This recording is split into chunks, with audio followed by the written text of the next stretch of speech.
दोस्तों, आदाब, सलाम, नमस्कार। आज के एपिसोड में हम बात करेंगे बिहार के उन 3 दिग्गज नेताओं के बारे में जिनका अभी राजनीतिक वनवास चल रहा है, या यूं कहें कि राजनीति की मुख्य धारा से काफी दूर चले गए। हालांकि उनमें से एक को बीजेपी ने राज्यसभा में भेजने का फैसला कर लिया। हम किनके बारे में बात कर रहे हैं आप समझ गए होंगे। दोस्तों, जो नाम आपके सामने रख रहा हूं उसमें पशुपति नाथ पारस पूर्व केंद्रीय मंत्री रहे, RCP सिंह, उसके बाद उपेंद्र कुशवाहा, ये तीनों एनडीए के दिग्गज नेता माने जाते हैं और एनडीए में हैं। दोस्तों, पूर्व केंद्रीय मंत्री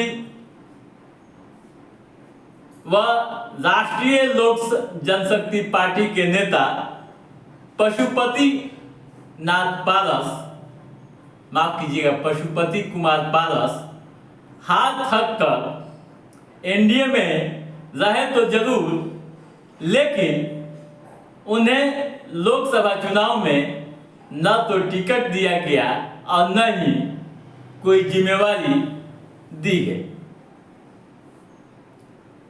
वहीं दूसरी तरफ मुख्यमंत्री नीतीश कुमार से बगावत कर पूर्व केंद्रीय मंत्री RCP सिंह भाजपा का हिस्सा जरूर रहे, लेकिन उन्हें भी लोकसभा में कोई न तो जिम्मेवारी दी गई और न ही टिकट दिया गया। तीसरे नेता की हम बात करें तो वह है उपेंद्र कुशवाहा, जिन्होंने जेडीयू से अलग होकर अपनी अलग पार्टी राष्ट्रीय लोक मोर्चा का गठन किया। एनडीए से इस बार के लोकसभा चुनाव में काराकाट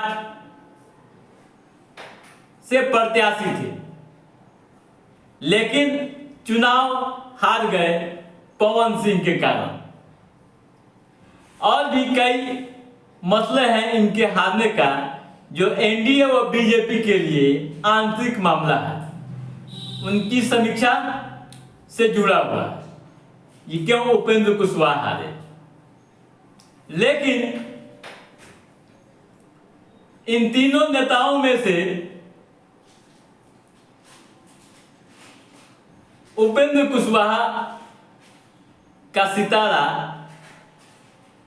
चमकता दिख रहा है। यूं कहें कि अब उपेंद्र कुशवाहा का राजनीतिक वनवास खत्म होने वाला है। हालांकि तीनों नेताओं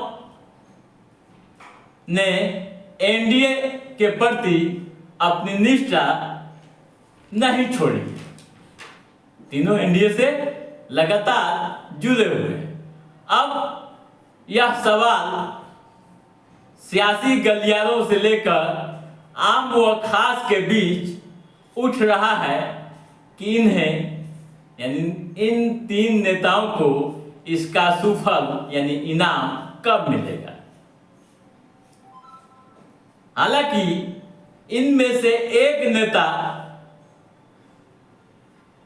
उपेंद्र कुशवाहा हैं, जिन्हें राज्यसभा का उम्मीदवार बनाने की घोषणा बीजेपी के प्रदेश अध्यक्ष सम्राट चौधरी ने कर दी है। हालांकि दोस्तों, अब तक बीजेपी के इतिहास में केंद्रीय टीम ही इसकी घोषणा करती थी। पहली बार यह देखने को मिला है कि प्रदेश अध्यक्ष ने ही इसकी घोषणा की है। उपेंद्र कुशवाहा ने सोशल साइट पर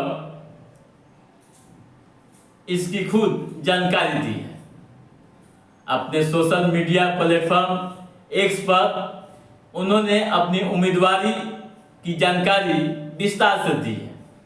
लिखा है, यह भी जानना जरूरी है क्या लिखा है अपने एक्स प्लेटफॉर्म पर, सोशल मीडिया पर उपेंद्र कुशवाहा ने, आप जान लीजिए। उन्होंने लिखा है कि राज्यसभा की सदस्यता के लिए एनडीए की ओर से मेरी उम्मीदवारी की घोषणा के लिए बिहार की आम जनता व राष्ट्रीय लोक मोर्चा सहित एनडीए के सभी घटक दलों के कर्मठ कार्यकर्ताओं जिन्होंने विपरीत परिस्थिति में मेरे प्रति अपना स्नेह बनाए रखा, भारत के यशस्वी प्रधानमंत्री आदरणीय श्री नरेंद्र मोदी जी, बिहार के लोकप्रिय मुख्यमंत्री श्री नीतीश कुमार जी, अमित शाह जी, जेपी नड्डा साहब, श्री चिराग पासवान जी, जीतन राम मांझी जी व सम्राट चौधरी सहित एनडीए के सभी नेताओं व कार्यकर्ताओं का हृदय से आभार। ठीक है, ये तो उपेंद्र कुशवाहा की बातें हो गई कि वे राज्यसभा में जाएंगे। अब आइए बात करते हैं एक और केंद्रीय मंत्री रहे आरसीपीसी के बारे में, और उसके बाद पार्श्वनाथ पशुपति पारस के बारे में भी बात करेंगे। दोस्तों, अगर सम्राट चौधरी के दावे में दम है तो उपेंद्र कुशवाहा का राजनीतिक वनवास आप समझ लीजिए कि खत्म हो गया है या हो जाएगा। ठीक है, पर अभी दो नेता जो एनडीए के हैं, उनके भाग का ताला कब खुलेगा इसको लेकर भी सवाल उठ रहे हैं और राजनीतिक गलियारों में चर्चाएं हो रही। उनमें से एक है चिराग पासवान के चाचा पशुपति कुमार पारस। पशुपति कुमार पारस ने चिराग को धोखा देकर केंद्र में मंत्री पद हासिल कर लिया था। बाद में एनडीए में अपने 4 सिटिंग सांसदों के लिए टिकट मांगना शुरू कर दिया।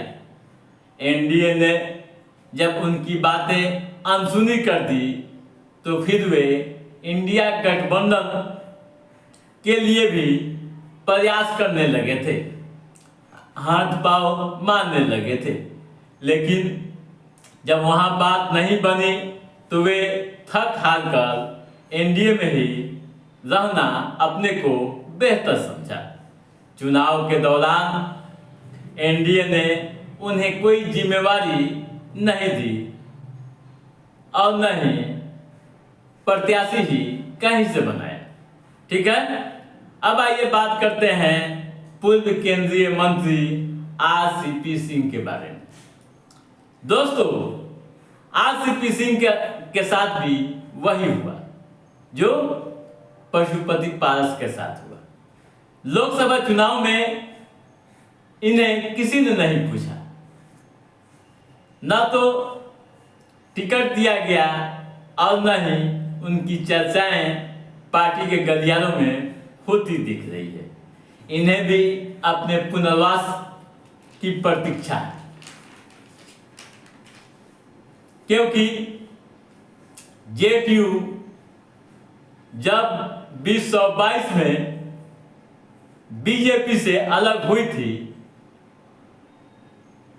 तो उस समय इसका पूरा ठिकरा आरसीपीसी पर ही फोड़ा गया था।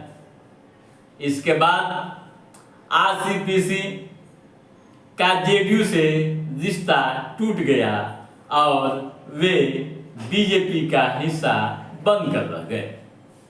दोस्तों, तब से लेकर अब तक वे बीजेपी के वफादार तो हैं, लेकिन इसका इनाम उन्हें कब मिलेगा, इसको ले भी सियासी सवाल लगातार उठ रहे हैं।